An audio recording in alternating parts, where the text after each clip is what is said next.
Very beautiful, bright, and sunny morning here in Pattaya, Thailand. We've gotten very lucky with the weather lately. This weekend was absolutely amazing. Little to no rain, blue skies, generally sunny, and it's actually a very great time to be here in Thailand. The what rain we have had has cooled it down quite a bit. Little to no tourist, hardly any traffic. Yeah, it's a fantastic time to be here in Pattaya, Thailand. Unfortunately, in like a week, I'm leaving again. I know.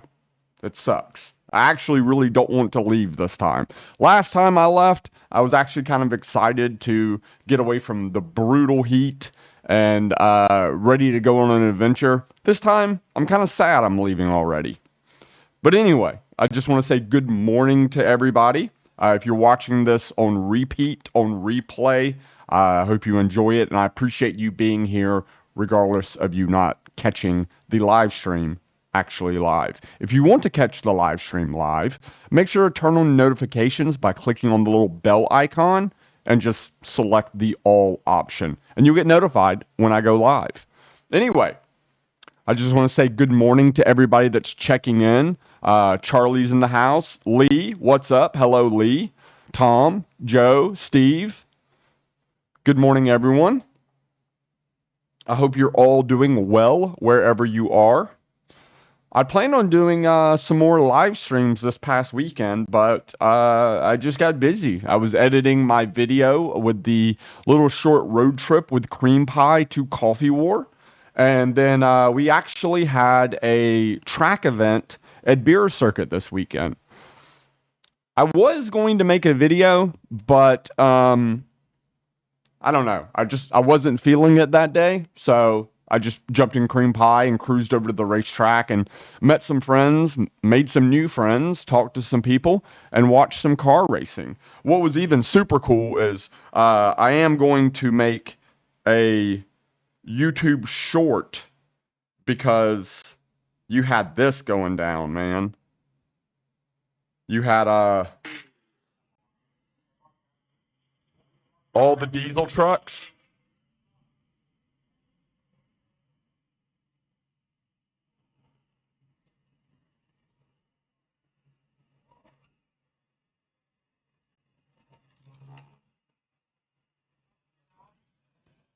So that's going to end up being just like a Instagram reel. But I went out to Beer Circuit this past weekend. I went out there Sunday, and a lot of really nice cars. Everything from some very nice like classic BMWs, E30, E36, to a ton of highly modified swapped Honda Civics to that class, which is all diesel trucks. So if I'm not mistaken, it was all D Maxes. I think it's called the one make race. So it's nothing but all Isuzu D Maxes, and essentially Isuzu sponsors the event. So if I'm not mistaken, what they do is they give a bunch of different shops and professional race car drivers an Isuzu D Max, and they go, "Yo, turn this into a race truck." So, which is pretty cool.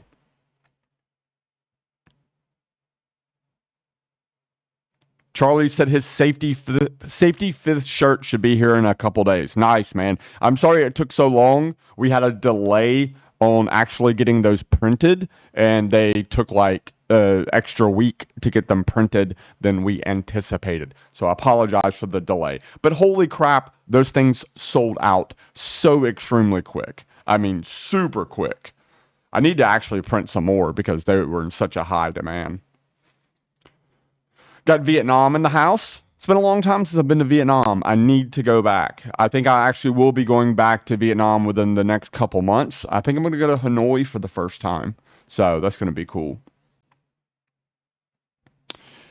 If I was starting over back here in the US, what car do you think you would start with? 100% if I was to purchase a car in the US. I kind of want to buy one anyway, just to buy one to have one in the US, is a C6 Corvette Z06. C6 Corvette Z06.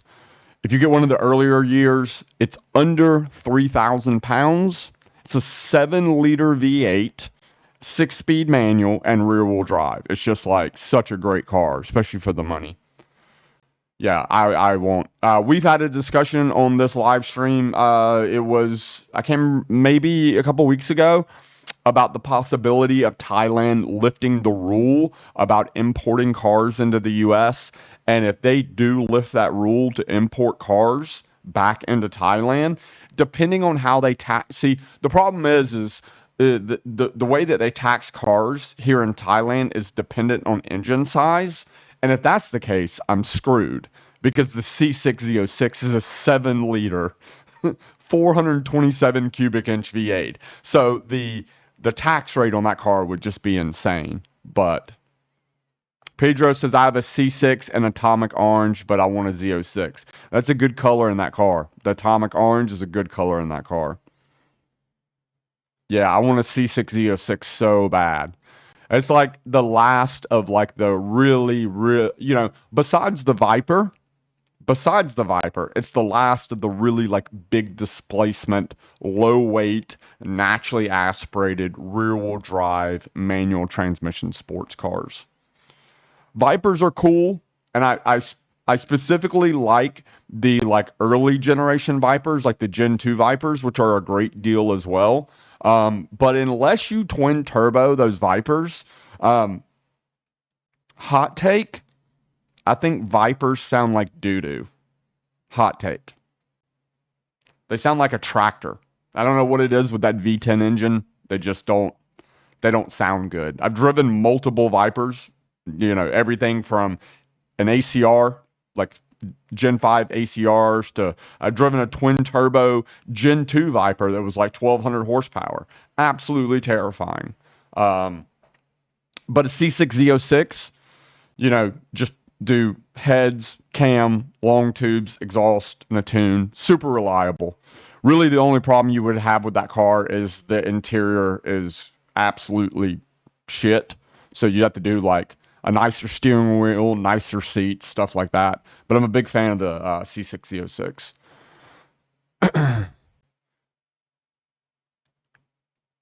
I am not headed to Japan yet. I want to go to Japan, especially right now because the exchange rate is so good in Japan. I do want to go to Japan soon, but next in like a week and a half, I'm actually going back to the Philippines to film a sponsored video there documenting a car race. So it's going to be a circuit race at Clark International Raceway in Angeles City, Pampanga, Philippines. So it's going to be a very interesting video because I'm basically babysitting two Americans who are going there to compete in a race. They've never been to Asia, they've never been to the Philippines, and they're going to Angeles City, which is like, it is. It is rough and wild. So it's going to be very interesting, not just to document the car race itself, but document their experience. Because I can't show you my first experience coming to Southeast Asia and coming to places like Pattaya or Angeles as a first time visitor because I've been here for many, many years before I ever started my YouTube channel. But I'm going to have the opportunity to document two Americans and uh, their first experience being dropped in a city like Angeles. Like Angeles, they're gonna be like, what the hell is this? It's gonna be an awfully interesting video. So I'm doing that, and then I'm headed to Poland for Ult race, and then I think I'm gonna go to Germany as well. So we're gonna see what's going on.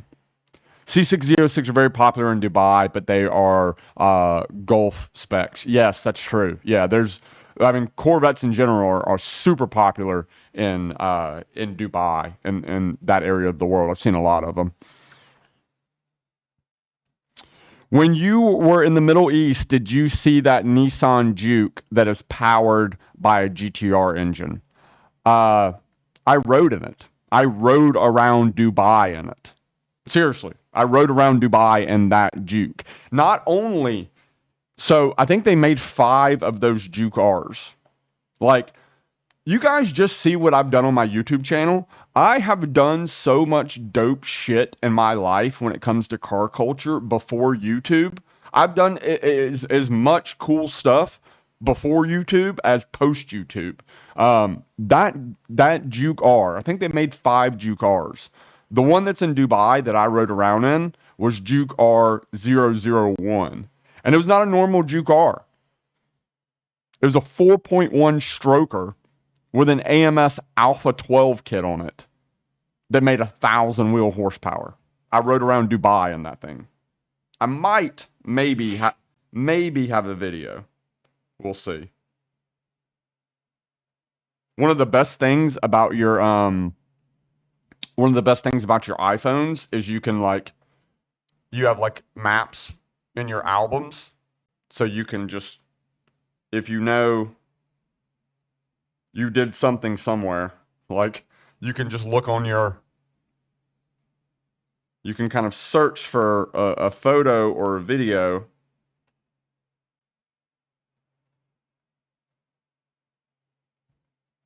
Up. Yep. Here it is. Look at the date. August 6th, 2017.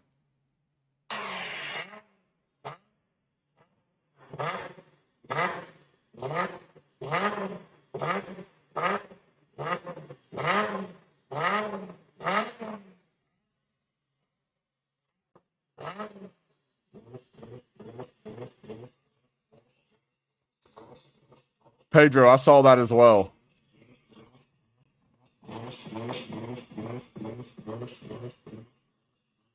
Do I have any better footage of it?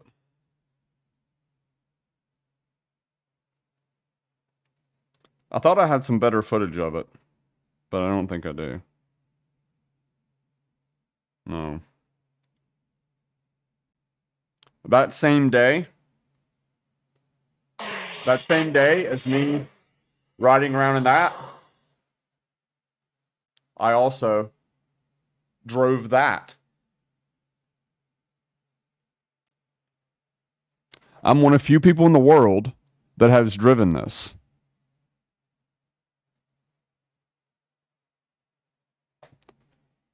That is the Nissan Patrol that was on the Grand Tour that raced the Porsche 918, the drag raced the Porsche 918.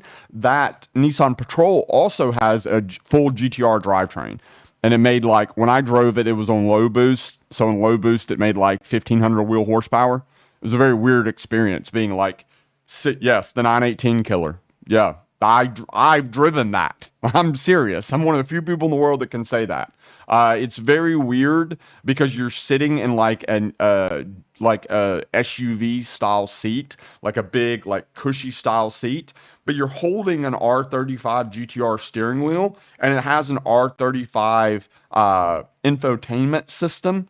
GTR infotainment system, and the engine noise and the transmission noise, and you're like, I'm in an R35 GTR, but you're sitting up so high, and it's on these big giant Michelin like off-road, not off-road tires, but like SUV tires. And when you dip into the throttle, it like squats, and like it's a very weird thing. It's a very, very weird thing. I shot this car. This was when I was still a photographer and journalist. So I shot this and also the Juke R. I shot both of them for Super Street Magazine. So, yeah. Anyway, I got sidetracked.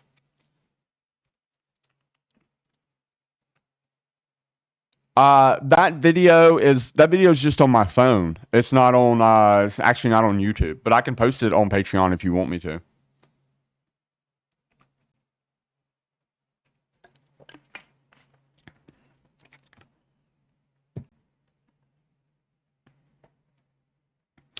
Yeah, 120,000. 120,000 for that C6Z06. Oh no, Mark. Mark said, I received my CB Media shirts last week. Unfortunately, the Proc Canong post office uh, uh, intercepted the package, so to visit them and pay import tax. No, dude. Sometimes you can get away with it. How many did you buy?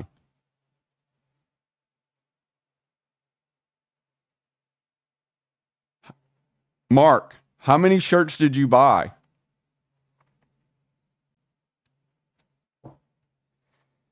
That sucks, man.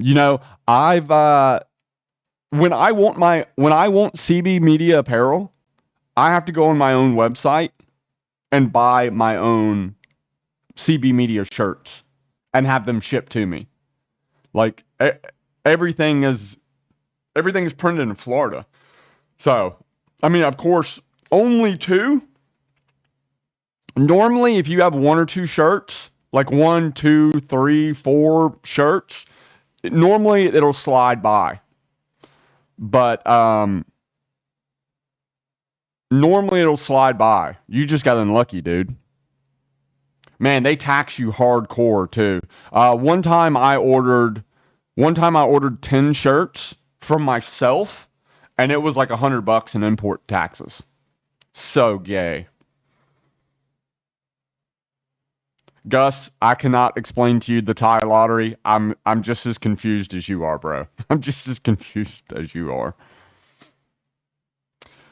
2009 Carrera, another great car. That's one of the other cars. If I was in the U.S. and I was going to be purchasing a car, let's talk about bang for your buck. A 997 Carrera S, naturally aspirated, manual transmission, rear-wheel drive, great car. Much better build quality than the Corvette. Doesn't sound as good, doesn't make as much power, but also fantastic car. Robert, great man. Thank you for representing at the Bangsan Grand Prix. Unfortunately, I will not be there because I will be in Europe, but I appreciate you representing while you're there. So, yeah, a lot of people are kind of they're going to be shocked that I won't be at the Thailand Super Series Bangsan Grand Prix this year. I've attended almost every one of them for the past 6, 7 years at this point. I've only missed one that did actually happen, but I will be missing it this year, unfortunately. But man, it is a hot and humid event. My pro tip for you is if you are going to the Bangsan Grand Prix, my pro tip is even if you go back to even if you live in Pattaya or Bangkok and it's only an hour drive to the Bangsan Grand Prix, my advice is to get a hotel or an Airbnb there as close as possible to the track. As close as possible to the track. So that way, 2 or 3 times during the day, you can go back to your hotel, your Airbnb, you can get some air conditioning, you can take a shower, you can change. It makes the experience so much better. And as long as you book your hotel, your Airbnb, a month out or something, you can get a decent hotel there around there for 30 to $40 a night. So it's 100% worth it. Even if you go with a group of friends, even if you don't plan on staying in Bang San the entire weekend, if a group of you get together and get an Airbnb and you split it, if you got 3 people and you split it 3 ways and you only pay $50 for the Airbnb just to have a place to store your things, go back, sit in the air conditioning, have a refrigerator where you can store drinks and be able to go back and take a shower once or twice a day, it is so worth the money because man, it is hot out there.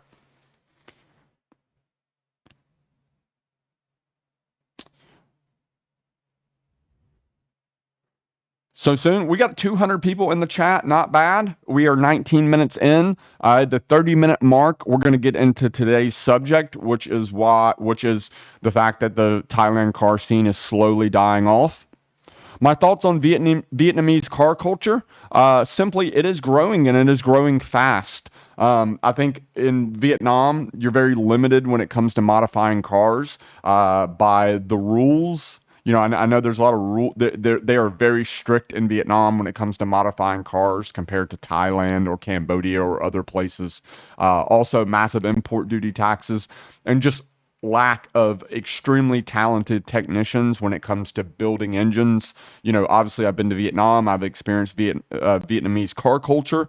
Great when it comes to, basic upgrades, car wraps, suspension, bolt-on modifications, wheels, stuff like that. But as far as, doing full restorations on classic cars or doing engine builds, Vietnam just isn't there yet. But it is developing, and I am seeing that the Vietnamese car enthusiasts are starting to come around and buying more classic cars, more JDM cars, and more cars that are just cool rather than the rich guys just buying a Bugatti or something. So we'll see.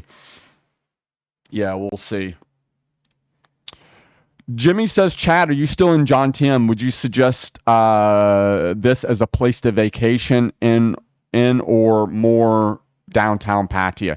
Jimmy, it depends on what you want. If you're coming over here to strictly just experience the nightlife, and your plan is, if you're only here for 1 to 2 weeks, and your plan is to go out and party every single night and, well, at least 5 6 nights a week, and you plan on being out to 2 3 in the morning, and you want to go party and that's what you're here for, I suggest staying in downtown Pattaya. That's my suggestion. If you're going to be here for a longer period of time, like a month, or if you only plan on going out once or twice a week and partying, or you don't plan on partying at all. It just depends on what your priorities are. Then, if you're here for a longer period of time and partying is not your main priority, either Pratamak area or John Tiem is great. You can get a motorbike taxi in to Central Pattaya for like 50 baht, $1.50. And then I suggest, if you go out drinking, to not ride a motorbike taxi back home. You can get a car to take you back to John Tim or Pratamak for $3 or $4. So it really depends on what your priorities are. Lee says, I love the thumbnail for this live chat. Yeah, my thumbnails are I'm like just picking random pictures that I have over the years and just tossing them up. That place is super cool. It's called the Robot Museum. It's about 2 hours north of Bangkok, and I highly suggest, if you're ever in Bangkok, it is worth the 2 hour trip. It is so cool. They basically just it's basically a fabrication facility where they make giant robots and like car sculptures and all these different types of statues out of scrap metal. And it's super cool, and the guys are very talented, and it's something that's really, really awesome. Wisconsin is in the house. Gus says, I'm buddies with Clarence. Yeah, I see Clarence all the time. Yeah, he's out cruising, and he's out cruising all the time. What's up? California's in the house. I rode on a motorbike taxi the last day of Songkran in Pattaya. It was like a war zone, incredibly fun and terrifying experience. Yeah, yeah, being on the back of a motorbike taxi during Songkran. But during Songkran, you have no other choice. If you get a car taxi during Songkran, you're just gonna sit in traffic for hours. Motorbike taxi's your only option. It's faster to walk than take a car taxi during Songkran. Hidden Tomato. We're going to go into that once we get to the 30-minute mark. We're currently at 24 minutes. So I'm just saying hello and chatting with everybody currently. But at the 30-minute mark, we're going to go into today's subject, why the car scene here is slowly dying. To make things clear, it will return, but we are at a point where, yeah, man, it's slowly dying. And I got to figure out what I'm going to do. Screw it. We'll go ahead and talk about it. So, over the past couple years, my YouTube channel has evolved in many ways, and I think it is important to evolve. I think it's important to evolve your content. And I'm kind of getting at a point now where I mentioned this in my recent YouTube video where I took cream pie for a cruise through Pattaya, where I was saying that, over the past year or so, really the type of content that I've made on the CB Media YouTube channel has been pretty much. Hold on one second, guys. Before we go into this, I do want to check on something. Let me see. So anyway, what I was saying was, over the past year or so, the type of content that I have made on this channel has been pretty much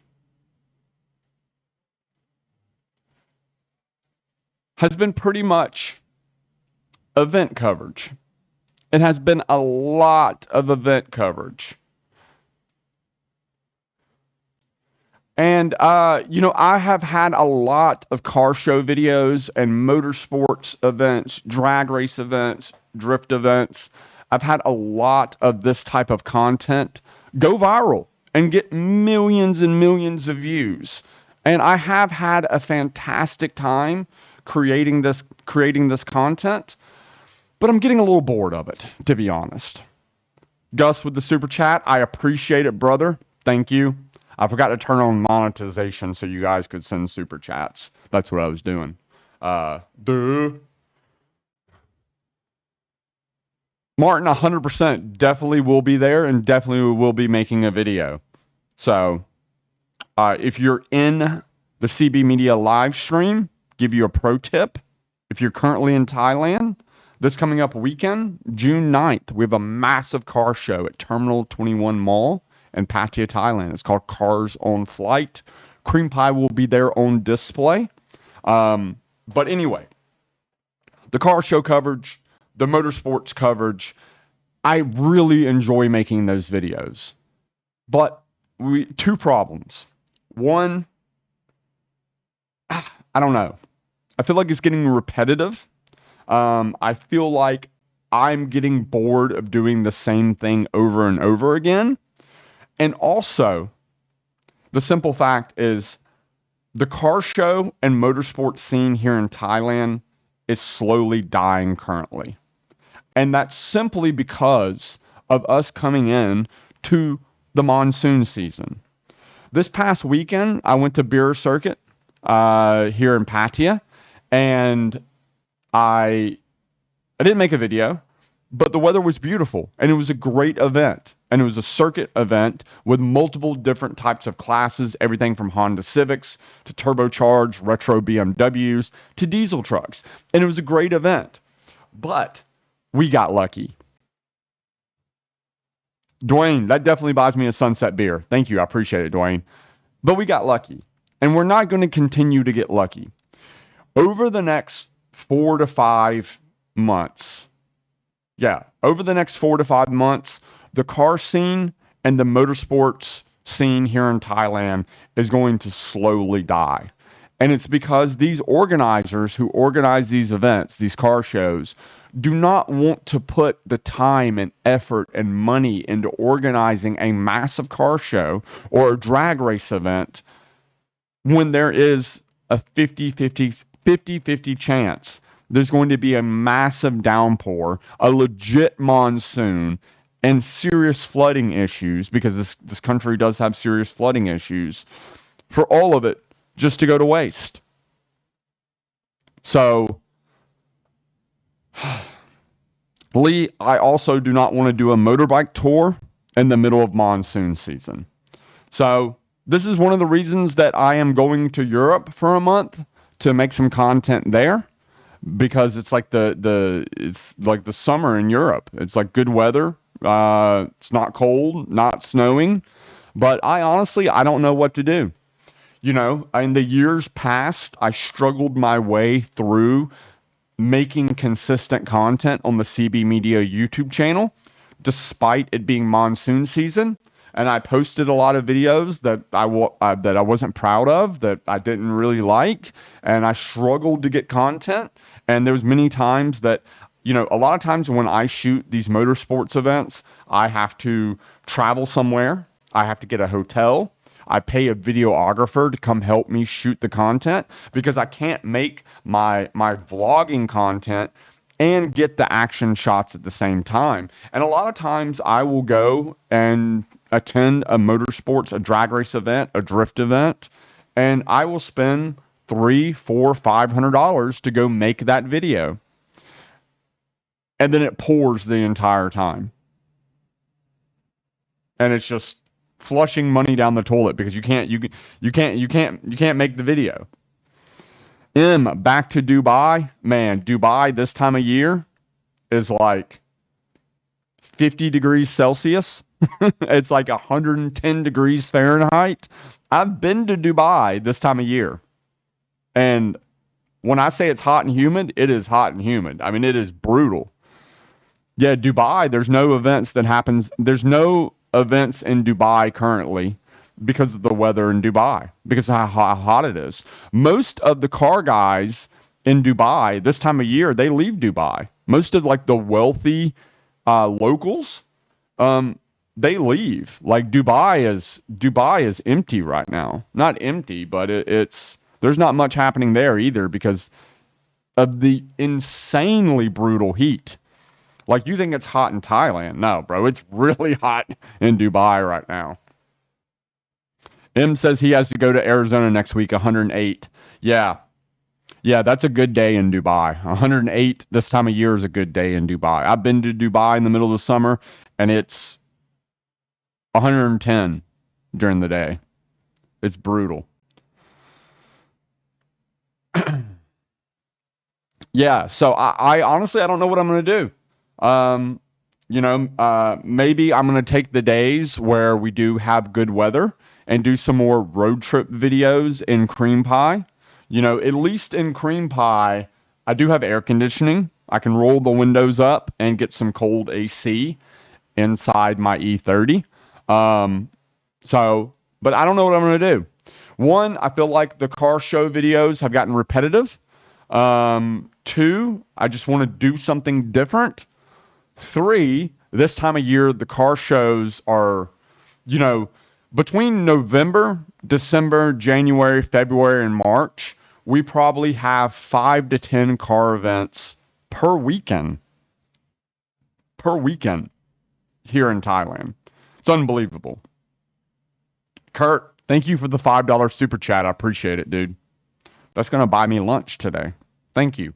But this time of year, instead of 5 to 10 car events per weekend, we have 1, 2, maybe 3 events per month. And out of those 1, 2 to 3 events per month, a couple of them are going to rain out. So it's a struggle, man. It's a struggle. This time of year, the car scene and the motorsports industry truly is slowly dying. We're coming into the peak season of total absolute monsoon season here in Thailand. We have, once again, if you are in Thailand, we have one of the last big car shows of, this time of year coming up this Sunday, June 9th, Terminal 21 Mall, Pattaya, Thailand, called Cars on Flight. But kind of this event, it happens this time of year, every year, and it's kind of like the nail in the coffin of Thailand's car scene until November. So I'm trying to figure out what I want to do. Yeah, I have plenty of contacts in Europe. Yeah, I have some very, very good contacts in Europe. So, yeah, I don't know what I'm going to do. I'm not sure what I'm going to do. We'll see. My plan now is to head to the Philippines for a couple weeks to go film the sponsored video I have there. And then I'm headed to Poland. And then I really don't have anything planned after that. I could stay in Europe for a month. I could stay in Europe for 3 months. I don't know. A lot of people said when I left Thailand and I went to Dubai for a month, that was a stupid idea and I wouldn't get any views and people were only interested in the car content that I made in Thailand. But I had I think I shot 5 or 6 videos in Dubai, and multiple of those videos got over multiple of those videos got over 1 million views. Almost every video got over 250,000 views. Vietnam's in the same situation. Vietnam is going into their monsoon season as well. So I'm just trying to figure out what I'm going to do. Hi, Chad. You never got your butt into a cart at Beer Circuit.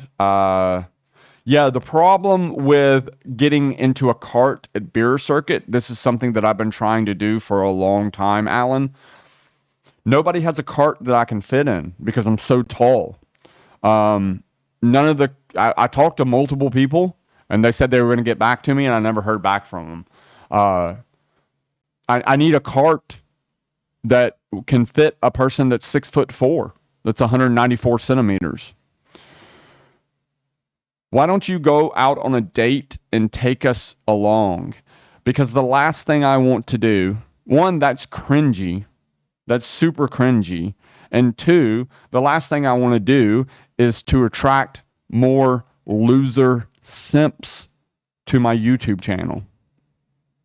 I'm going to bring this up every live stream, every chance that I can get to completely roast you fucking losers on my YouTube channel that are only here to whack your peckers to big titty Thai models. You're losers. Go away. Unsubscribe. I don't want you here.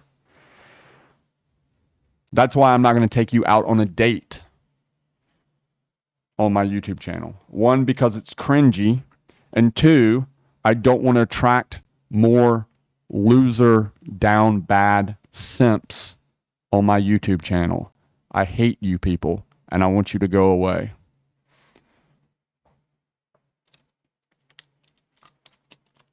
I blocked a dude yesterday on my CB Media YouTube channel because his only comment was, I want to see more sexy car washes. You're blocked instantly. Fucking losers.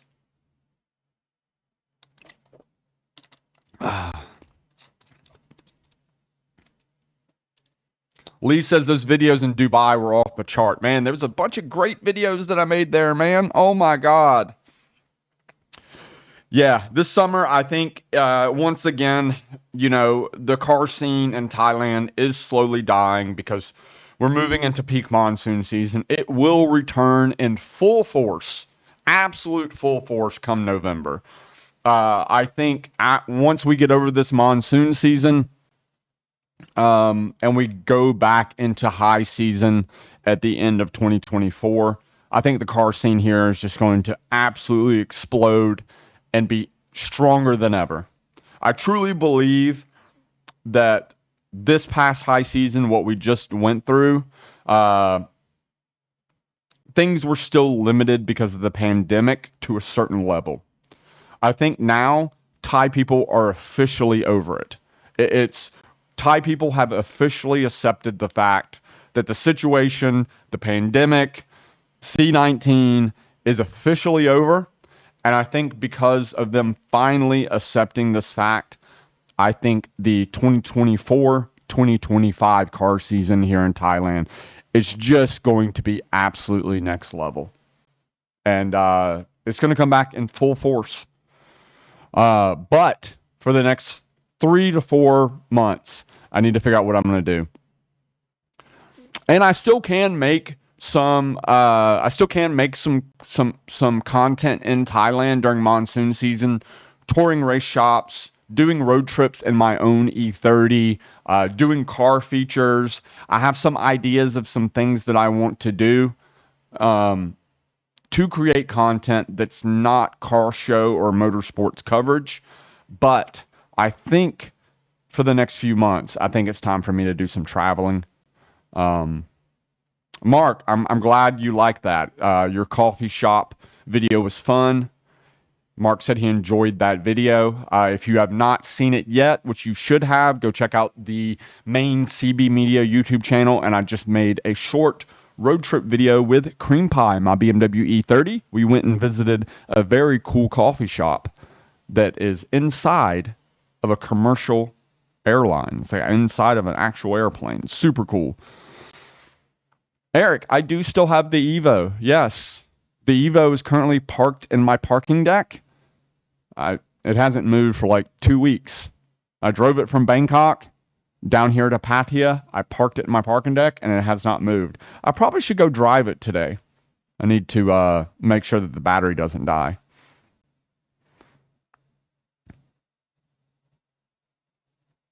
Inputs on the new Thailand visa and how this affects you at all. It does not affect me at all, Kurt. I have a long-term visa here in Thailand, so it does not affect me. But for those that don't know, Thailand has just released a lot of new visa options, and it's great. It's great for you guys, especially people that aren't looking to move to Thailand permanently, but are looking to spend a longer period of time in Thailand. So they just announced it's called the Destination Thailand Visa. And what it allows you to do is it gives you 180 days in Thailand over a 5 year period. So it's basically a visa that is valid for 5 years that gives you 180 days within that 5 year period.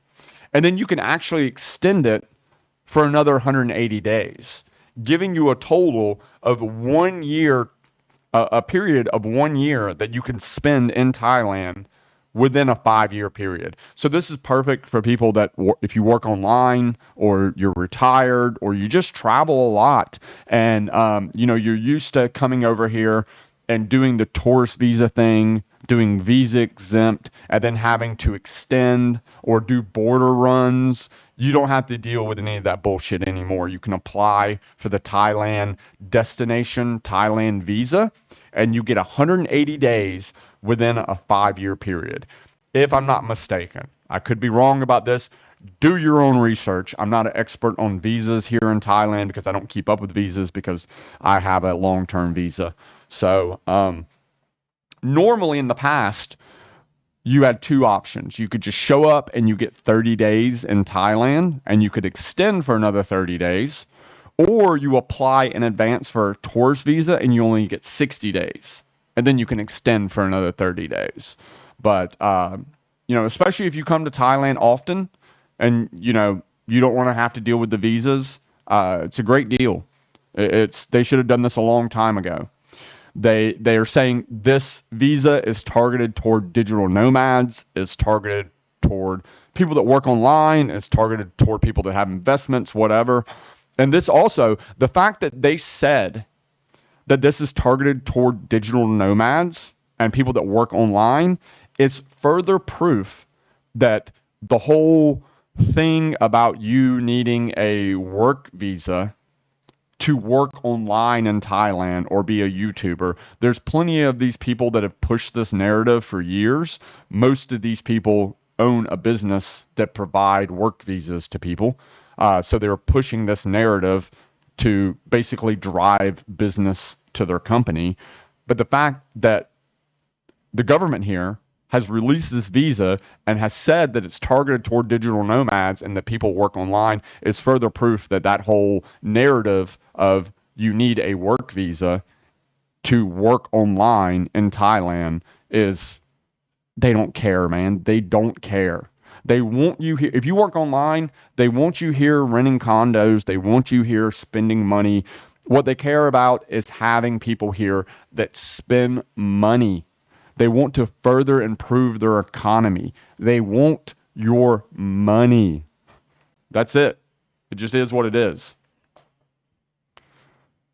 Goodwood Festival of Speed. Hard to see all of it in one day. Best to go for the weekend. Yeah, man, that's been on my bucket list for a long time.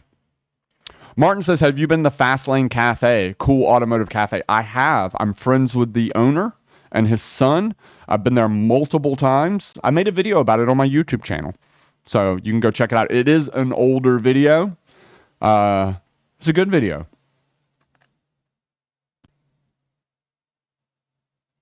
Kraken says, what do your wristbands say? Sorry, off topic. It's all good. Many people have asked about these before.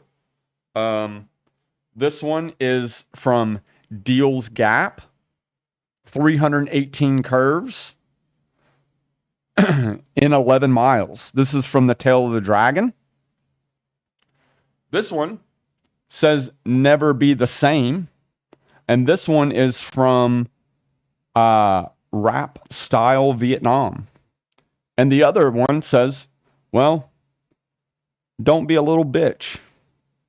And champions dominate, which is my favorite one. I look at it every day when I wake up. Champions dominate. And remember to don't be a little bitch. Go have a wheat beer at Hops on me. Thanks, Mark. Hops is great, man. That's a great restaurant.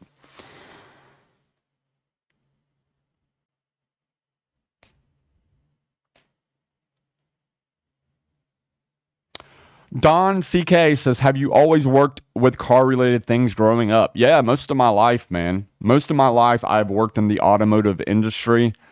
One of my first jobs very early on was I worked for Competition Clutch, for the Clutch Company.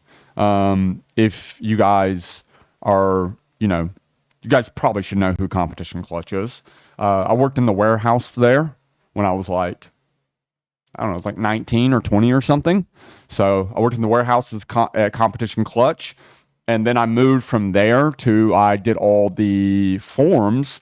Yes, forums. Do you guys remember when forums was a thing? I was Chad at Competition Clutch on all the big popular forums that you browsed 15 years ago. From Honda Tech to Sylvia.net to Import Atlanta to all the forums. I was Chad at Competition Clutch. I ran the online sales, customer service and sales for all the online stuff.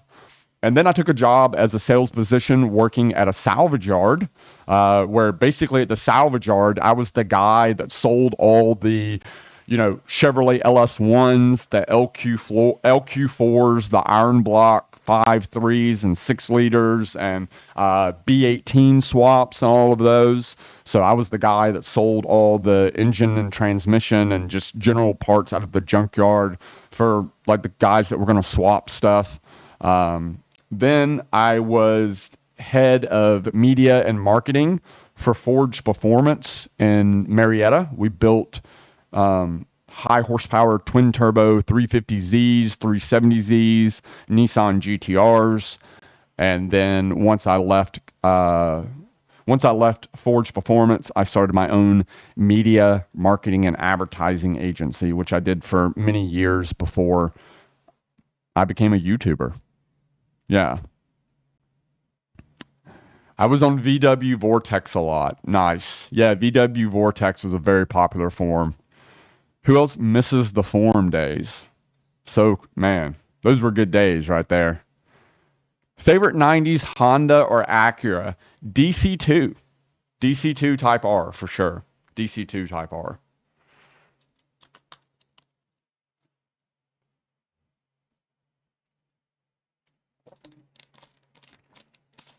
$225 in the chat, man. I appreciate you guys coming here and hanging out with me here on a Monday morning in Patia. What are you guys up to today, tonight, this evening, wherever you are? My plans are, I have to edit an Instagram reel from this weekend's track event with all the cool diesel trucks. So I need to get that done. Working on some new CB Media apparel designs. Yeah, I got a busy day ahead of me, but nothing too crazy. Sunday evening in Santa Barbara. Nice, man. Yeah, I was never really big on VW Vortex. I was never really... I did have a Mark IV GTI back in the day, but that was the only Volkswagen I ever owned up until my Mark VII GTI that I currently have. LC, yeah, it is pretty overcast here in Patia, which is fine, man. It keeps the weather down. I mean, it keeps keeps the heat down a little bit, man. TegTube is in Hawaii. Joe, thanks, man. I appreciate you staying up to hang out, dude. Yeah, I know it's probably getting pretty late here in if you're in the US, depending on where you are. Lee says I have a few electric skateboards. Did a 22-mile ride today. Made my fourth YouTube video. Nice, man. Yeah, I've considered buying an electric skateboard here to kind of zip around, but kind of the problem with that is just the roads. You know, it's when I made my video doing the road trip in Cream Pie, a few that I posted a couple days ago. A lot of people were shocked at how nice the roads are, and the reason that's kind of my standard driving route is because of how nice the roads are. But generally speaking, the small surface streets here in Pattaya are pretty terrible. And getting around on an electric skateboard, the roads are just too bad for it, man. Yeah, the roads are just too bad for it. But I would like to get an electric skateboard just to ride it, just to go to 7-Eleven and back, really. Yeah, an e-bike is a good deal. But so, a skateboard on soy pothole. Yeah, that would, yeah, you would eat shit. But another problem with e-bikes and electric skateboards here in Thailand is the safe, excuse me, is the safety issue. Like, I've had people say, dude, your Yamaha X Max is, it's so loud. I have the Akrapovic exhaust on it. I don't think it's a real Akrapovic exhaust. I'm not really sure. But I doubt it. But they're like, your exhaust is so loud. And I'm like, yes, that is a safety feature here. Because here's the problem. If you come here and you get an e-bike, or you get an electric skateboard, or you just get a normal motorbike and it has a factory exhaust on it, it's super quiet. What's up, Patrick? I was gone for 5 minutes. What did I miss? I don't know. When were you gone, Patrick? We're probably just talking shit. The problem with having an e-bike, electric skateboard, or even a normal motorbike that does not have a loud exhaust on it is Thai people were never taught to look left and right before they cross the road or even before they pull out in traffic. And something about Thai people, they don't have like peripheral vision. They're like they're like this. They're like a racehorse where they just don't like they don't see outside of what they're focused on. I noticed this when I lived in Bang San and I'd ride my skateboard down the walkway. People would just walk out in front of you because they don't see you. But if you have a motorbike with a loud exhaust, Thai people love anything and everything that is modified. So when they hear a loud exhaust, whether it be on a motorbike or a car, they snap their neck. They're like, what is that? Like they instantly look. And it's actually a safety feature. Me having a loud exhaust on my motorbike has prevented so many Thai people from just pulling out in front of me or walking out in the road. So it's like an e-bike or electric skateboard or something like that. While it's a good idea in lots of places, it's actually more dangerous here than many other countries. If I did ride an e-bike or electric skateboard, you would have to have some type of like Bluetooth speaker that was like blasting music or something to get people's attention so they didn't pull out in front of you. Gus, do you ever think of doing a collab with another Thai-based YouTuber? I've had other YouTubers in my video, and I've been in other people's videos, but they are Thai people, and they are Thai people that create content about car culture here in Thailand. I don't see a point of doing a collaboration with a person that does content about like just about Thailand, about like hotel reviews or like daily life in Thailand. I'm friends with all the YouTubers here. Like I'm friends with tons of people that make YouTube videos in Thailand about Thailand, about being an expat or whatever. I'm friends with all of them. I hang out with plenty of them, but our audiences are totally different. Like I don't listen. If somebody on their YouTube channel can't tell me what engine came in a Supra, I don't. You shouldn't be on my YouTube channel. You're a subscriber that isn't actually going to watch the videos. Yeah, Street Metal, Hing, again, all car guys. You know, but God, man, if I did a collaboration with Mark Waynes or like, you know, like I love Patty Doyle, retired working for you. There's tons of great YouTubers here, but if you don't know what engine came in a Toyota Supra or a Chevrolet Corvette, either one's fine with me, then you should not be on my YouTube channel. Alan says, I agree about the loud noise. I have a new Ducati Monster, and I get more respect and ties awareness on the road than when I ride my NMAX. 100%.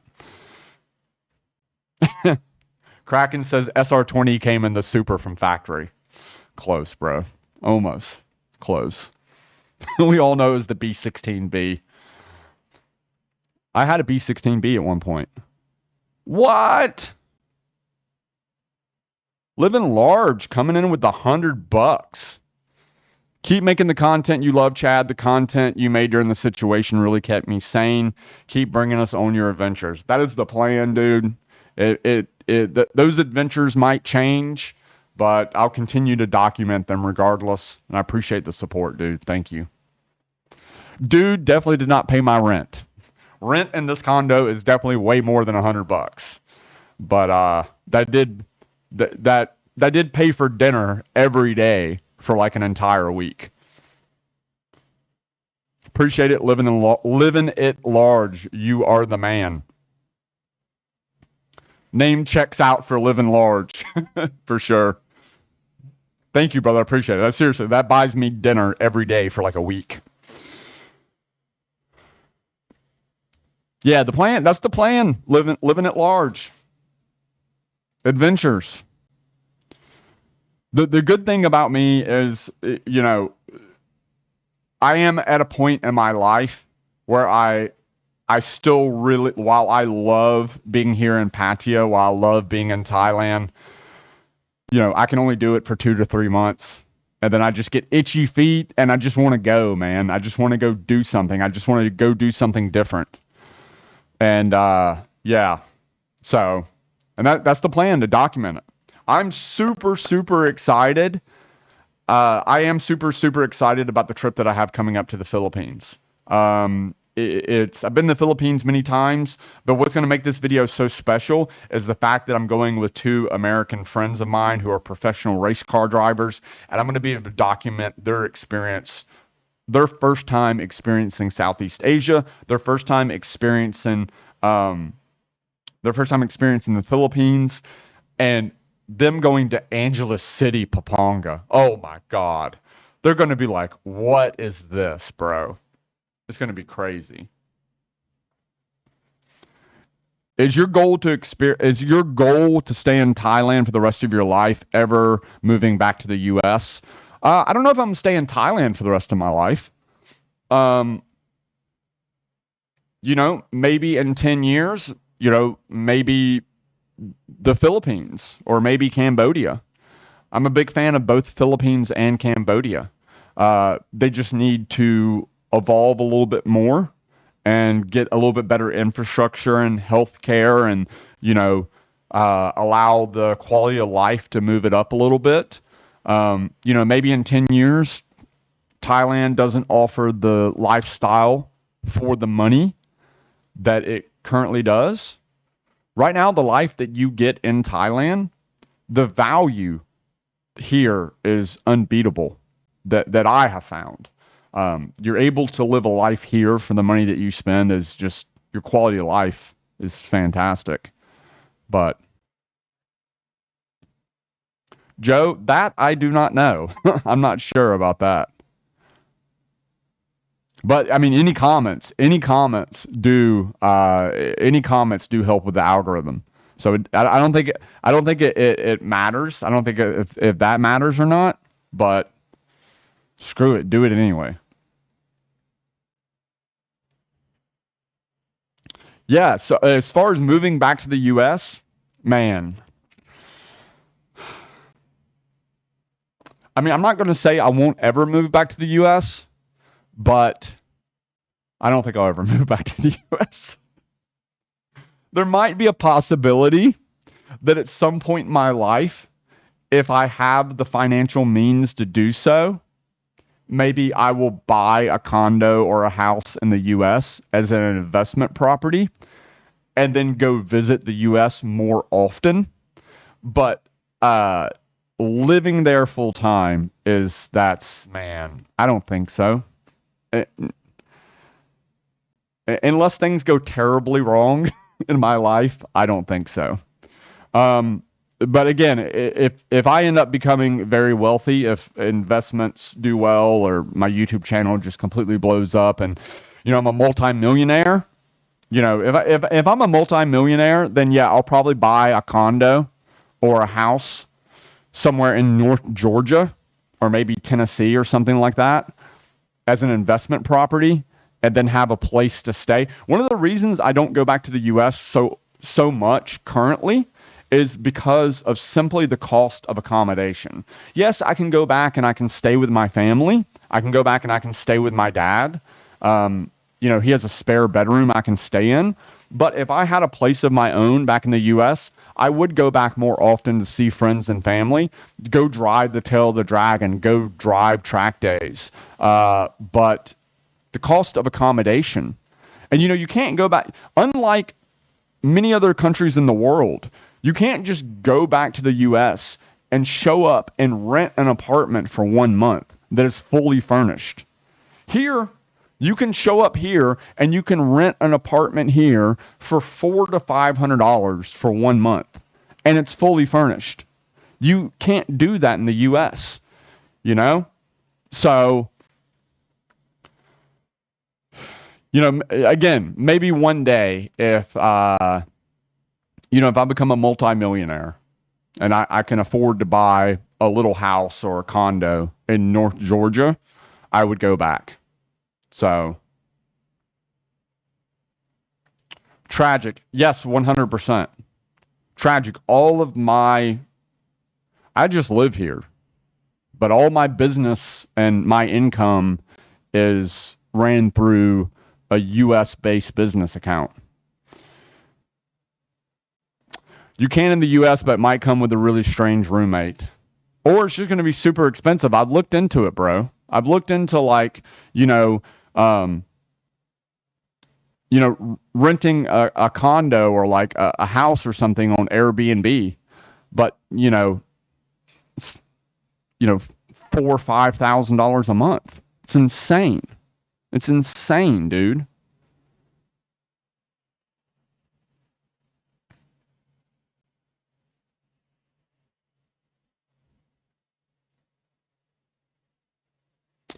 Raw Toast says both gasoline and diesel are under $3 in Oklahoma. How much is it? See, the problem here is fuel. I can't do the math in my head. Fuel here is like, so for what I use for my E30, it's like 40 baht per liter. So you can do the baht to dollar and liter to gallon thing if you want. But pretty much fuel here is about the same price as it is back in the US. Fuel here is pretty much the same price as not California or New York, but it's pretty much like the same cost of fuel in like Georgia, Texas. Like, yeah.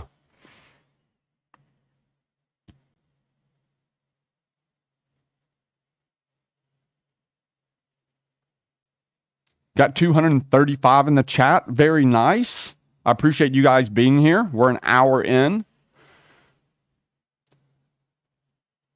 Yeah, it's less. Fuel is definitely less than California prices. Um, yeah, it's definitely cheaper than California. God, man, I see my friends that live in California tell me how much fuel costs there, and it's just insane.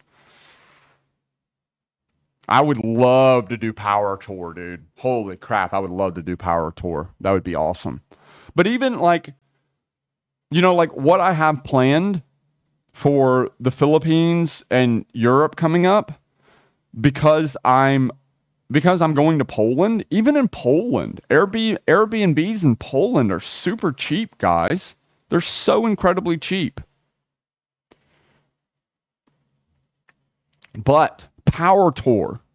So for those that don't know, one of the best ways you can support me, besides, you know, like live at large, dropping a massive super chat on the live stream, is one of the best ways you can support me is through my Patreon. And the link is in the video description. On my Patreon, I post a bunch of behind the scenes videos and photos. And, you know, I check my messages there every day.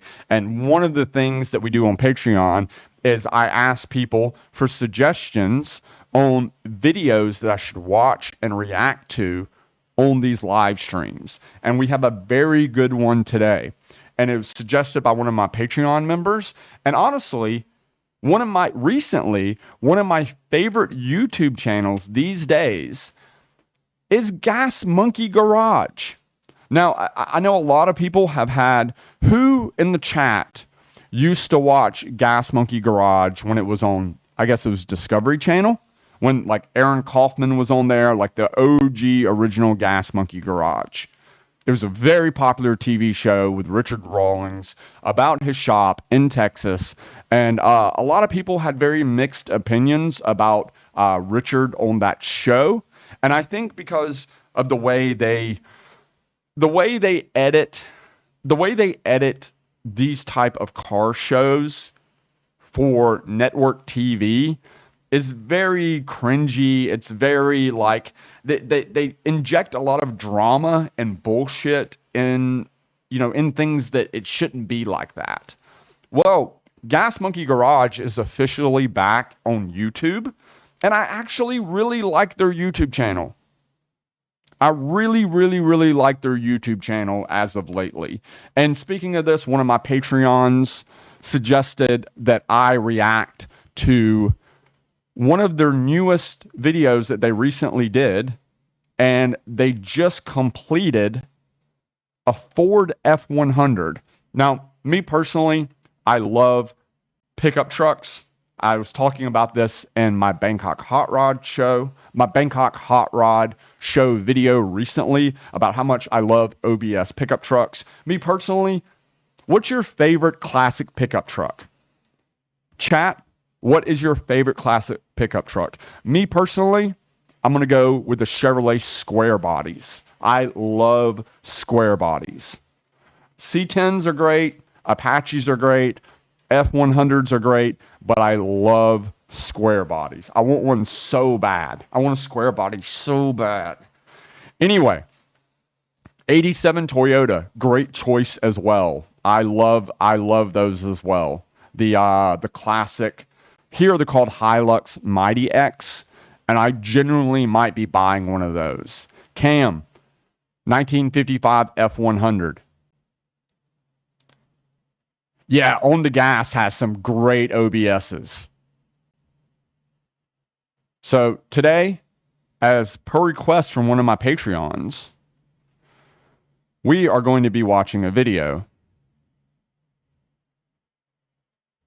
about the Gas Monkey Garage Ultimate Ford F100.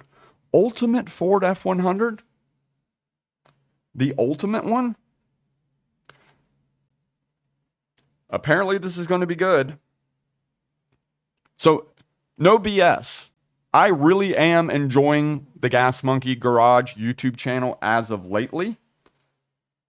They make some great content. And they're building some very unique stuff. Apparently this is going to be good.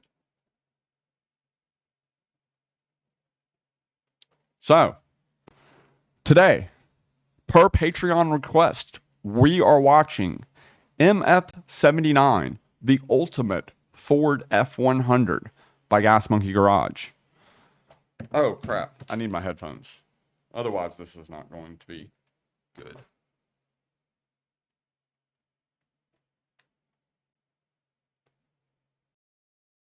Oh no, 318 curves in 11 miles. This is from the Tail of the Dragon. Quick audio check. This one, says never be the same.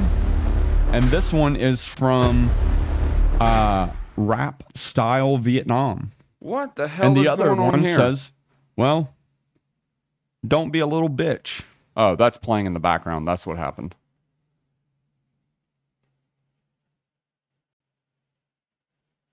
Who mods your chat? They are brutal. I don't have a mod on my chat, Mark.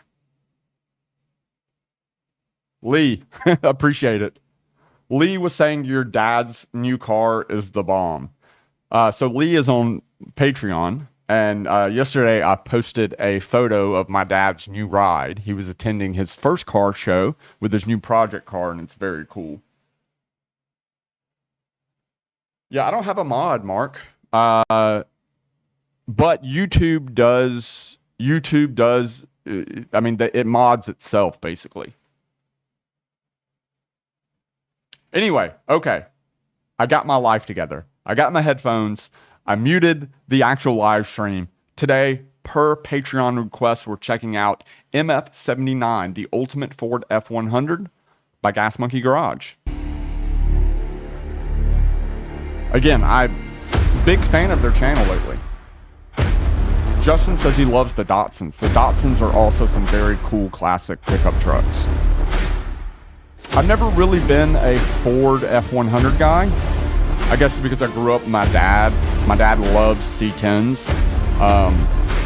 Again, me personally, my favorite classic pickup truck is the square body. I want a square body so bad. You guys are up awful close to each other. What's going on? I was playing with his box. What? With his air box. And I guess this is our electric box. That's our electric box. Yep. Damn, dude, you didn't cut those out of stickers. Those are painted? They're painted. That's gonna be the #1 comment. Is that those got to be stickers? Yeah. One good thing that's about a them being on compliment, YouTube now is they can They say think it's a things on sticker. YouTube that they couldn't say on network TV. pretty Like cool. make man. gay jokes about playing with a dude's Pretty box. cool. I wanted to do your face, but Nobody wants to see my face anymore I'm than gonna I have to. make you look like Jesus, electric Jesus, and Yeah. wind blowing Jesus. I'm Yo. feeling more like old man. What engine's in Time's this thing? catching up with me. Father Time Jesus. Father Time Jesus. But no, those are really kick-ass, dude. I think I like see a those lot. blower. And they, you know, this is a fun truck. It's supposed to be fun, fast, dangerous.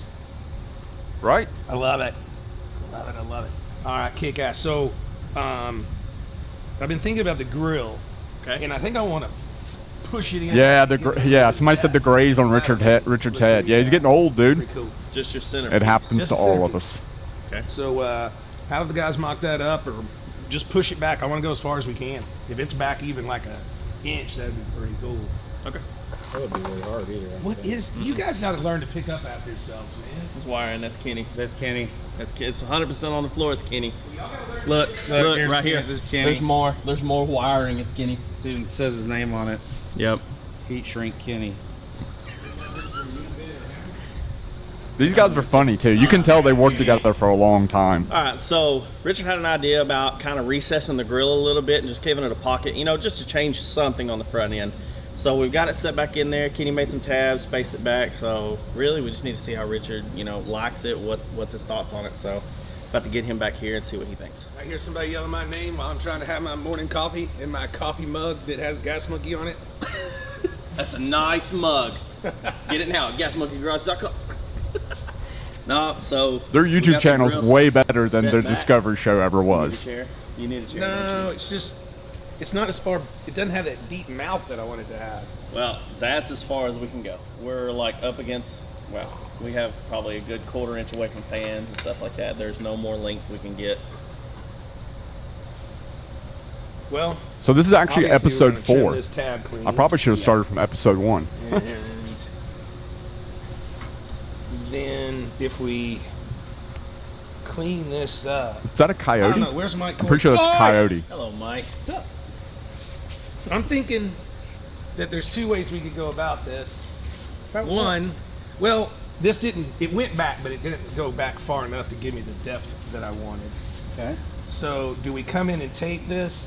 Just and trim the paint grill. The inside of this stainless, Trim the grill. the color Cut the grill that we did in here. in half. I can. If we paint it, it's going to appear to have more depth than it does. That's what I mean. Yeah. Like a pocket. Now, if we're doing that, do we want to tape off the front of this where it is shiny, which is a lot of taping off, and then shoot it in the same gray so that we get this lip, and then all of these boxes inside are this 2024 If we're Ford. if we're gonna paint this, then yeah, I think we do need to paint that. But we're gonna leave the chrome strip on the out. Right, we'll leave Yes. this. Yeah, so we'll do just like they did, where all the pockets are painted. But if you're doing that, I would also do these. I don't have to, but we can come back and do them later. If we can This put it bald together, I dude? can do the grill and This then, talking now? and then you Dude. can look Let's at it. do and the decide. grill When it and comes to that paint first. work, And the reason I that say dude that is a monster. I'm trying to emphasize performance. Everything coming through here is kick ass and go fast and all that kind of stuff. And if we go too far, then where do we stop? Then it's like, well, do we do something on the back bezels? Do we do, you know? I think if we stick it straight to the idea of performance, and that's the gut punch, I think that's what we do. You want to go that dark gray? Yeah, I think we go that color. You don't want to do silver? Nope. I think we do that color. What silver? The silver we did earlier, and then I can redo it gray. Oh yeah, then you can redo it. Yeah. Well, it's time for cut and tape class for the preschooler here. And what is it? It is 9:10. I have made a major decision. I'm done for the day. You're good. You're good. Go enjoy your air-conditioned office.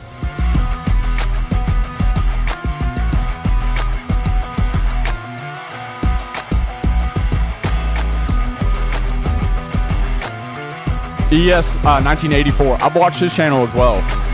Dennis Collins. Yeah. That guy's a baller, man. That dude's got some sick cars.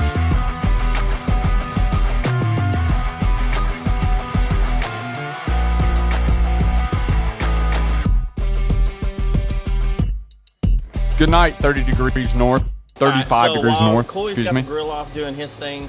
Obviously, we built an intake right here, and for a supercharged Coyote, this Yep, little yep. 2.5-inch hole is not enough. You heard what he So said. we're gonna do Supercharged is take- Coyote in open this it up thing. a little bit. Nice. Kind of mimic the slots in the grill, kind of give it that look, and then take and find some kind of mesh around here and put it in behind there. Maybe paint it, something like that. Give it a little bit of character because you can see through there, but make sure we can get enough air to that engine that we need because it's gonna be a monster. Damn, supercharged Coyote.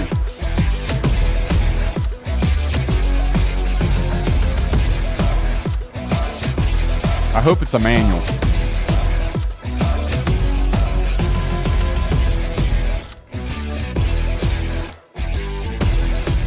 Alright guys, so it's time for the exhaust on the F100, the MF79. And just as mean as it is, we need a badass exhaust. We all looked at your comments and we're super excited. Y'all agreed NASCAR boom tubes too. So what we're gonna do is take our MagnaFlow performance stuff and He then said just kind of NASCAR make our own boom exhaust tubes. under here. I mean, nothing's new, it's all cool. So we're gonna come off the headers, throw some V-bands on there, come in the down pipes, go into an H pipe, and then we're gonna turn it out right in front of the tires and go into we all looked at your comments and we're super excited. Hold up. Y'all agreed I had to go NASCAR back. boom tubes too. So what we're gonna do is take our MagnaFlow performance stuff and then just kind of make our own exhaust under here. I mean, nothing's new, it's all cool. So we're gonna come off the headers, throw some V-bands on there.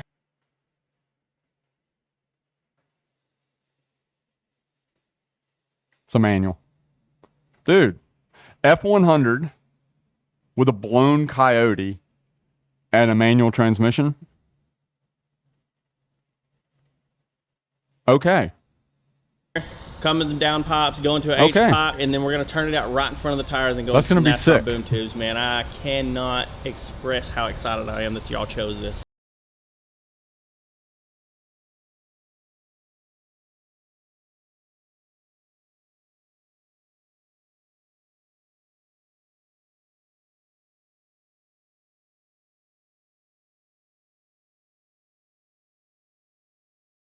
Y'all all voted, we like the two NASCAR boom tubes, but here's the thing, we're gonna make them in-house. We're not buying them? Specifically, you're gonna make them. Okay. So I've made a few of them before, give you some pointers.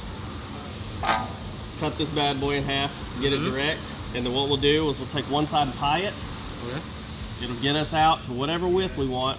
I say just a 3 chamber, maybe like 3 inch. So figure out what that is, wedge your first plot. No BS. That'll give us where The we need to land guys in there, that and built then the we can build cars the at rest. Gas Monkey, We'll pie it, very, very talented and then we'll fabrication fill it with guys. plate. But They're we'll good. get that guesstimate once I get the exhaust out to you. Yeah. But for now, you can go ahead and start doing that. Just making the outers. Yeah, so enjoy cutting this big old giant pipe in half. It's gotta be perfect.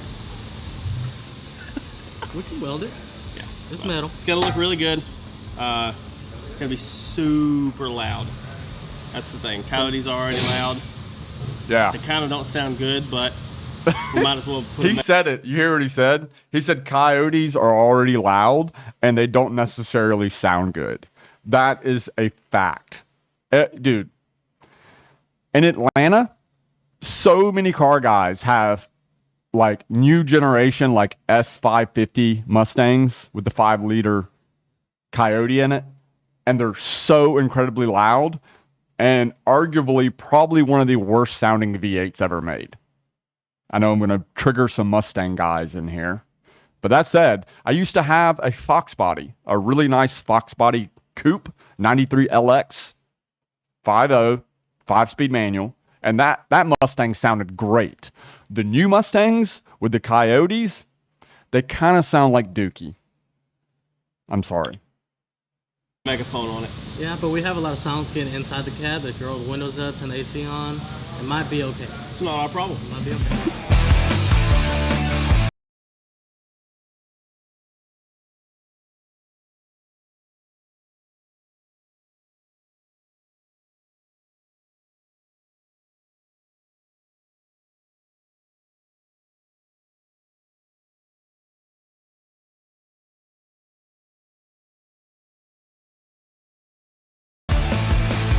Nice.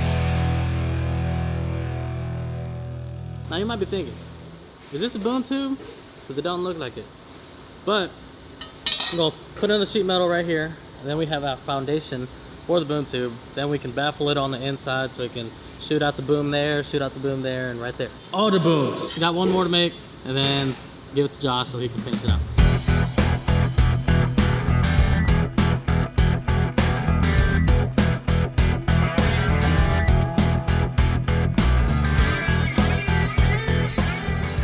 Bro, Alright, so we got to the back side.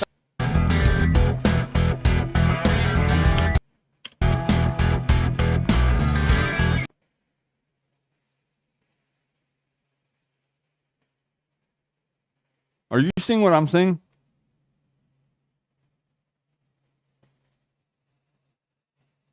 Look at the wheels.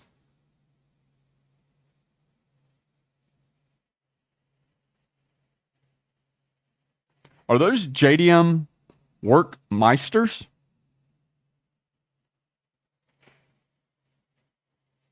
Do they have Workmeisters on this F100?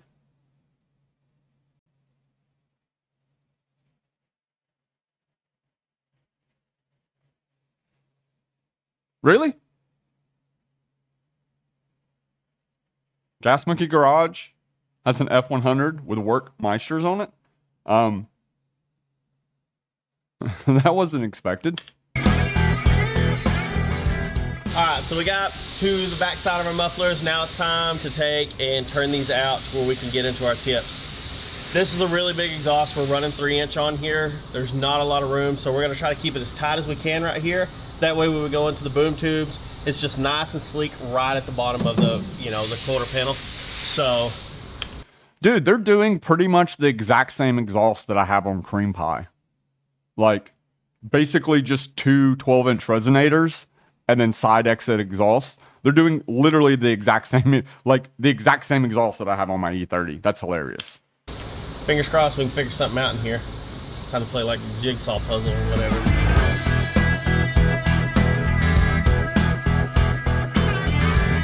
It's a big exhaust. Eric, glad you can make it. Welcome. Bro, look at that. Look at that. That is... Look at that wheel. That's 100% a Workmeister.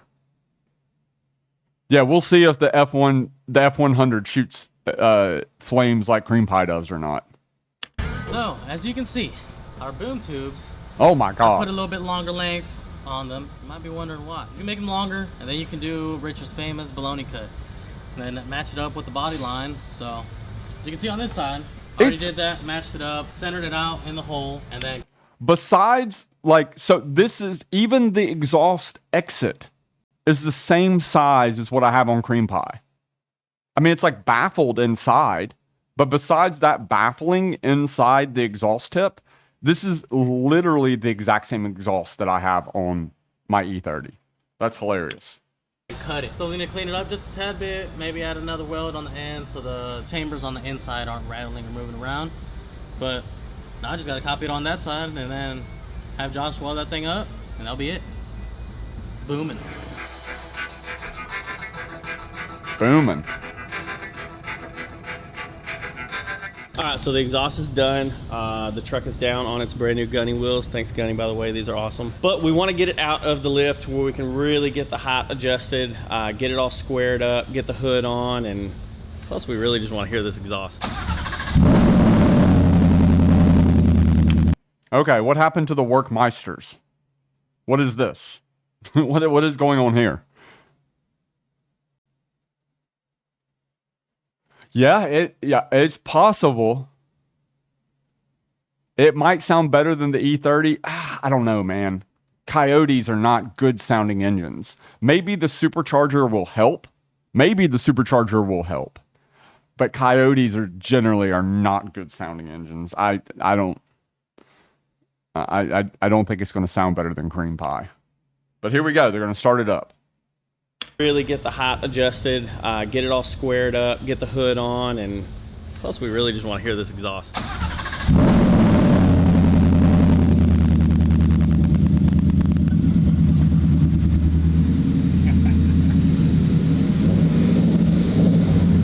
Yeah, those are definitely spare wheels. Like just to roll the truck around on. Yeah, that's just to roll it around.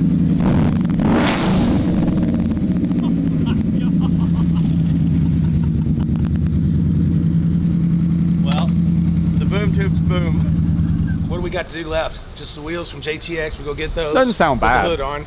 We need to get a good driving tune on it, right? Yep. So Do we But have him? generally speaking, the problem with the way Coyotes sound is not at idle. It's normally at like very high RPM. They become like very raspy. Sounds good, but not Cream Pie good. I agree. Yeah, I think the supercharger normally. People always tell me I should put a supercharger on Cream Pie. And if I was to supercharge the S65 M3 V8, I think it would hurt the way it sounds. I think on a Coyote, I think a supercharger probably helps the way it sounds.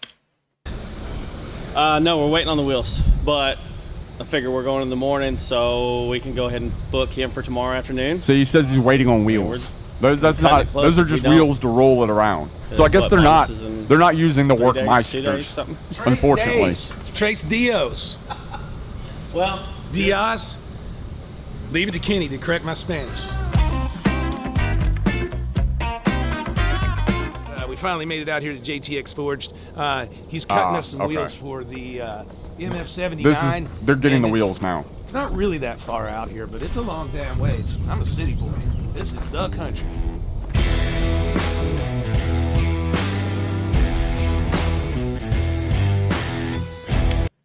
I've been seeing a lot of this wheel company lately, JTX Forge. They're based out of Texas, and they do a lot of wheels for like the bro trucks, like the SEMA like lifted, bro trucks. But then they also do a lot of like custom forge wheels for like classic, trucks are big in Texas. A lot of C10s, a lot of square bodies. They do like really nice custom multi-piece wheels for a lot of like trucks with like tube chassis, like really, really nice, fully built, really, really nice trucks.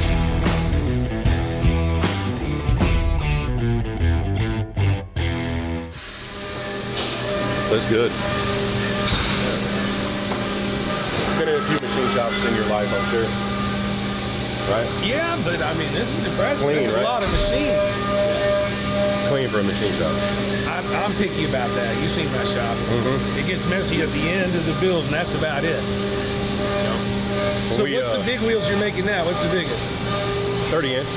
30 inches? Okay. Yeah. They make 30s. What does that block? What does it weigh at first?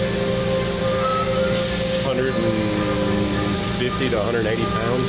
Damn. Yeah. So you start with a square, or with a block. Some. It's not already down to a certain size. Some. A lot are like this. Okay. This is out of Damn. polish, ready to go. That's going in the machine. That's pretty cool. Yes. And then polish them after you mill them. That's a massive operation, dude. It is.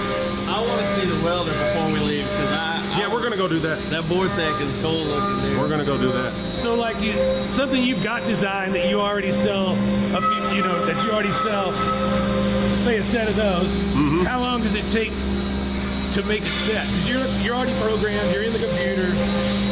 Once they're out here. Yeah. Once they're out here, each wheel's in there for 2 to 5 hours, I would say, in that area.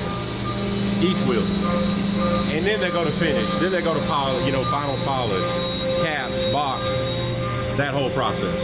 And we'll walk through that whole Now I want to see it all. That's why I came. Yep. 28s, 30s, mainly cut on these bigger machines in here. You can see there are bigger wheels.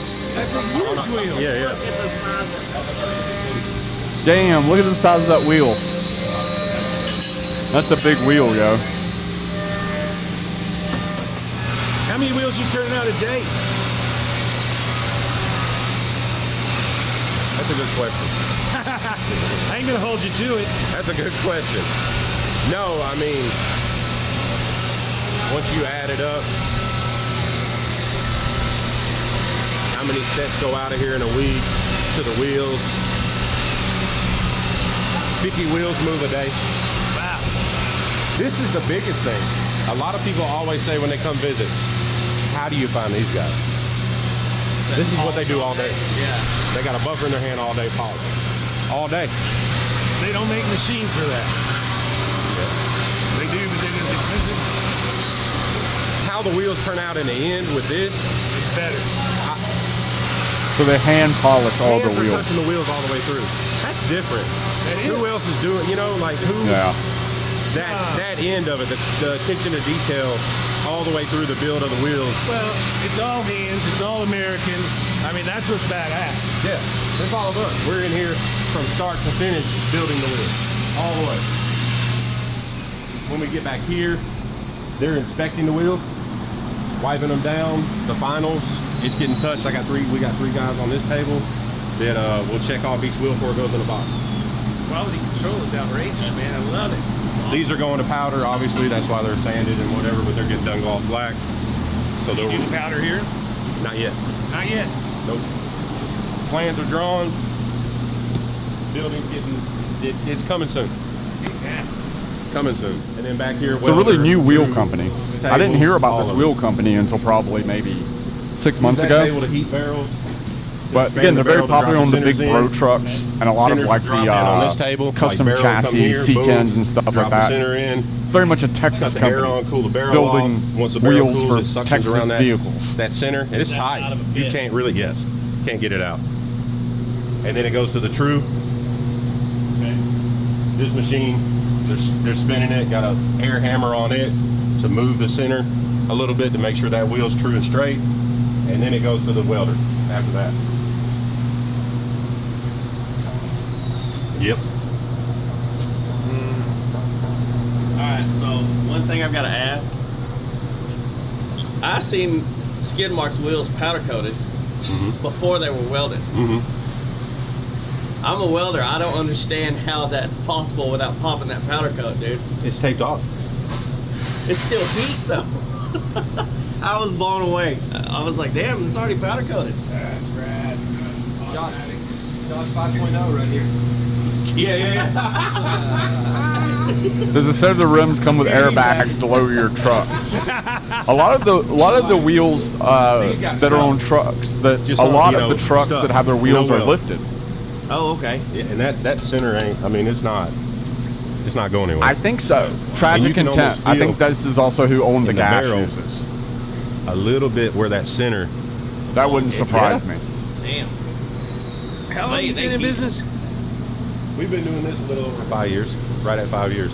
This is a hell of an operation for 5 years. Okay. This They've is only been in rad. business 5 years.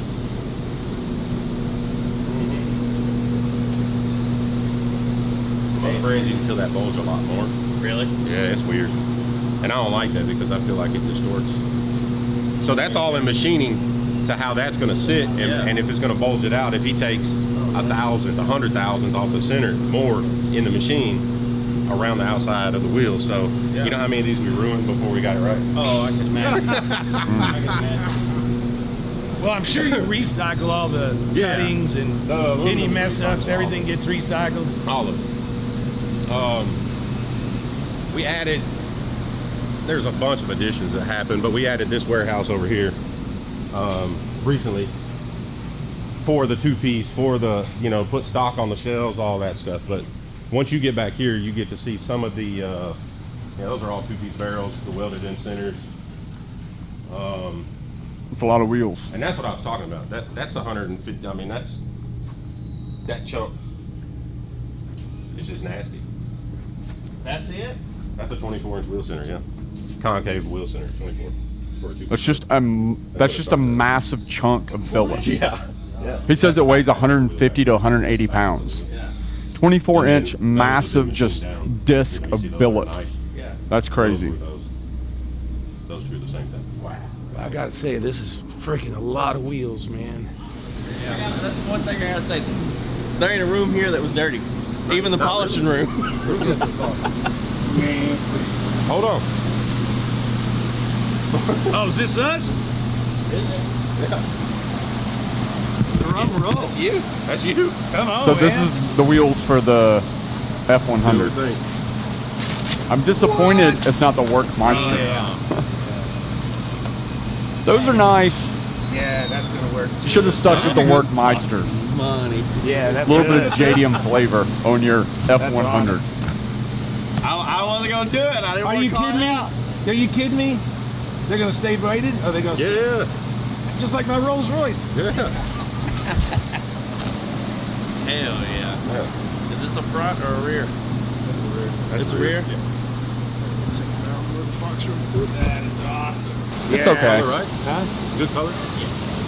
Hell yeah. I think that gray and the lighter, the truck and all, that'll go good. Now that's gonna look really sexy on there. And we got them just in time for Fantasy Truckers. Tires are laying there, including an extra set of rears. Including? I don't know what's that for. Well, you need an extra set of rear Dresslock tires. says, Well, when is I the don't Thai know. knockoff JTX I rim wanna- showing I up? need to do some test and tuning. They're a little behind on the But no, times that's here. badass, man. Yeah. Give them another 5 years. They look good. Yeah, fuck yeah, bro. Joe says he's hoping for spinning wheels. To be honest, I'm not a huge fan of the design, to be honest. But we'll see how they look on the truck.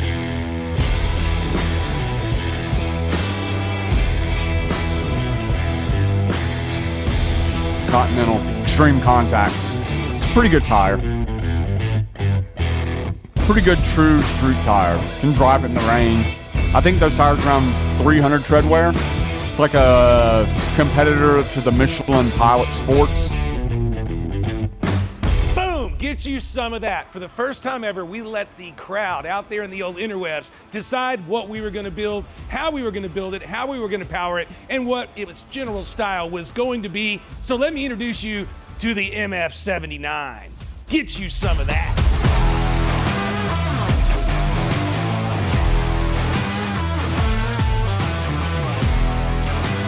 Ooh.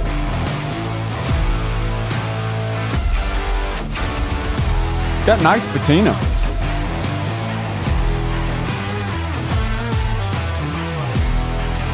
That's sick.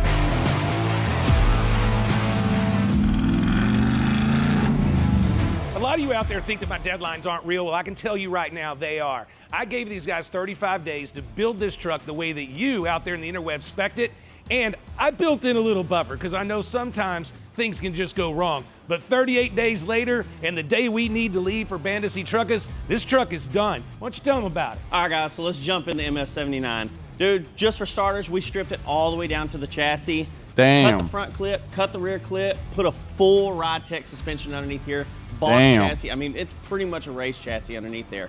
Then we'll move up to the front. Supercharged Gen 3 Coyote, T56 Magnum transmission into a carbon fiber drive shaft. I love saying that. A built Curry rear end, 35 spline axles, big oversized wheelwood brakes. I mean, dude, drivetrain and chassis on this is a monster. We got all the power and we got all the stopping we need. We got to be able to get it down on the road, and we used Continental Contact Sports and wrapped those around some custom JTXs. Actually, the first pair, he's going to start offering now. You can get some. We had System X here doing some other stuff, so we went ahead and had them coated, and these things are slick and they look good going down the road. All right, and for the interior, I mean, it's a complete restoration slash kind of modern age vibe.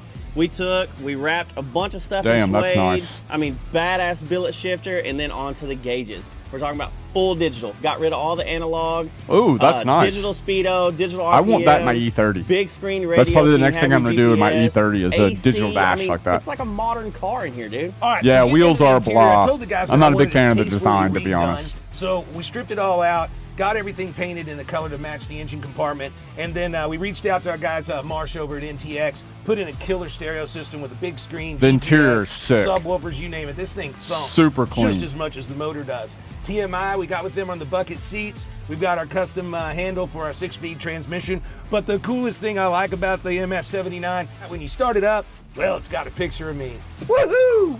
So we had a few keyboard whippers out there sitting in their mom's basement, wearing their Gas Monkey shirt, bitching about the fact that we didn't paint it and that we were lazy because we left it patinaed. But we don't leave cars patinaed because we're lazy. We leave cars like this and trucks like this patinaed because they have the right look. They have the right patina. It's good This patina. isn't a rusty piece of shit that we threw an old junkyard motor in. This truck deserves to look like this because all of the coolness is right down the middle, on the engine compartment, on the inside, and especially putting power to the ground. And we don't need paint because you know what? We're going so fucking fast it'd fly off anyways. So, if you're pissed off about the patina, go upstairs and ask your mama to make you a good peanut butter and patina. jelly sandwich. All right, so there you have it. You know all about it. Now we're gonna go show it off. That's what I do best. That place got a burnout pit? Oh yeah, the burn hub, dude. Woo-hoo! We're gonna need more tires. You want to see the MF79 put to the test? Well, make sure you like and subscribe and turn on alerts because we're on our way.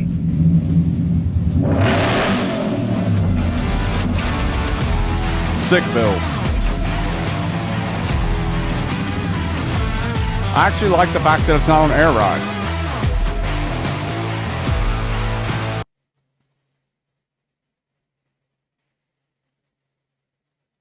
Nice.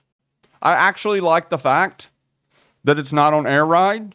I like the fact that it had really proper ride tech suspension, big brakes, manual transmission, strapped to a supercharged Coyote. Probably makes, I don't know, they didn't say how much horsepower it made, but a supercharged Coyote should make 700 wheel horsepower. Rowan gears, proper brakes, nice wheels, but really not a fan of the design. I'm not a fan of designs that have like, it was like a 5-spoke overlaid on top of another 5-spoke. I'm just not normally a fan of stuff like that. I actually really like the patina. I expected it to be on air ride. I was pleasantly surprised that it had a really nice sporty suspension. It's a very, very nice build. Super, super nice build. Pleasantly surprised. But then again, like I said, lately I'm a big fan of the Gas Monkey Garage YouTube channel. They've been building some very cool stuff, some very unique stuff, and I personally think it's way, way, way better than their Discovery show. But we are officially an hour and 43 minutes into this live stream. And guys, I'm going to end it here because it is Monday morning here in Pattaya, Thailand, and I do actually have shit to do. So thank you for joining me on this live stream. I appreciate your support. And if you're watching this on replay and you watched it all the way to the end, you are a total psychopath, but I appreciate your support. If you did make it all the way to the end, drop a comment below and let me know.